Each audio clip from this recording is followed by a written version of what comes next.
Have you ever noticed how being alone feels different from simply being by yourself, and how one feels peaceful while the other feels heavy? This raises an uncomfortable question. Why does solitude sometimes feel like freedom, and other times feel like abandonment? The fear of being alone is one of the most common human fears, yet it is rarely named directly. We distract ourselves instead. We stay busy, stay connected, stay surrounded, even when connection feels shallow. What we fear is not silence or space. What we fear is what solitude might reveal. From an evolutionary perspective, being alone once meant danger. Early humans survived through groups, and isolation increased the risk of death. The brain learned to associate separation with threat, not comfort. This ancient wiring still exists, even though modern life no longer depends on constant physical proximity. The fear of being alone is not a personal weakness. It is a biological echo, but echoes can be mistaken for reality, and when we do not recognize them, they control our behavior.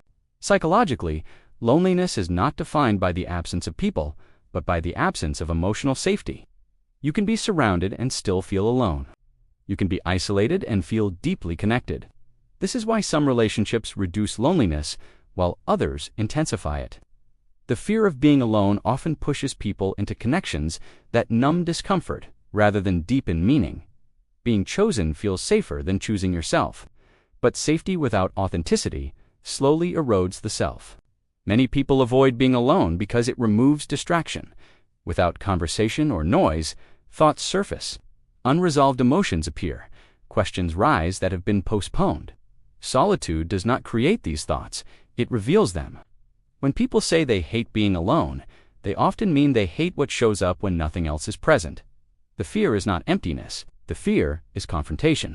Childhood experiences strongly shape how we experience aloneness. If love felt conditional or inconsistent, being alone can trigger anxiety. The nervous system learns to associate separation with emotional risk. As adults, this shows up as attachment patterns. Some cling, some avoid. Both are responses to the same fear. The fear is not of others leaving. It is of being unworthy without them. Modern technology complicates this fear. We are constantly connected, yet rarely present.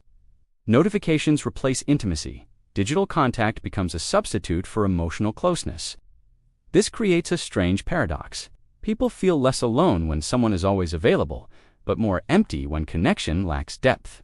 The fear of being alone is temporarily soothed, but never resolved. Noise, delays, discomfort, it does not heal it. There is also a cultural pressure to appear socially fulfilled. Being alone is often misinterpreted as failure. People assume solitude means rejection. This pushes individuals to stay in situations that drain them. Alone becomes worse than unhappy together. The mask of connection hides the reality of disconnection. The fear of being alone becomes stronger than the desire for truth, and truth quietly waits in the background. Solitude, when chosen, is different from loneliness. Chosen solitude is an act of self-trust. It says, I can sit with myself without escaping.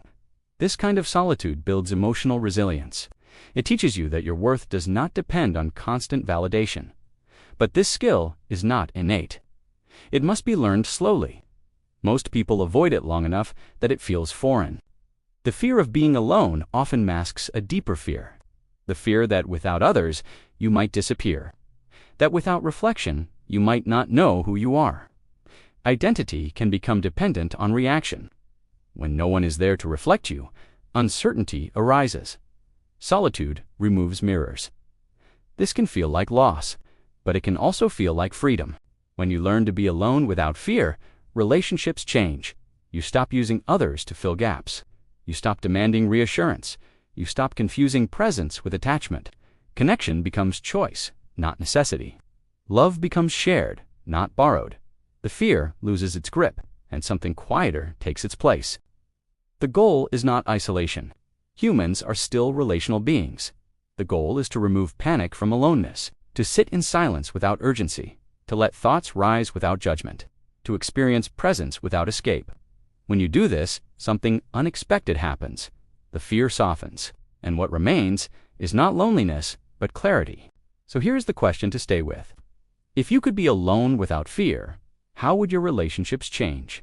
Would you choose differently? Would you stay less? Would you need less? And most importantly, who might you finally have space to meet?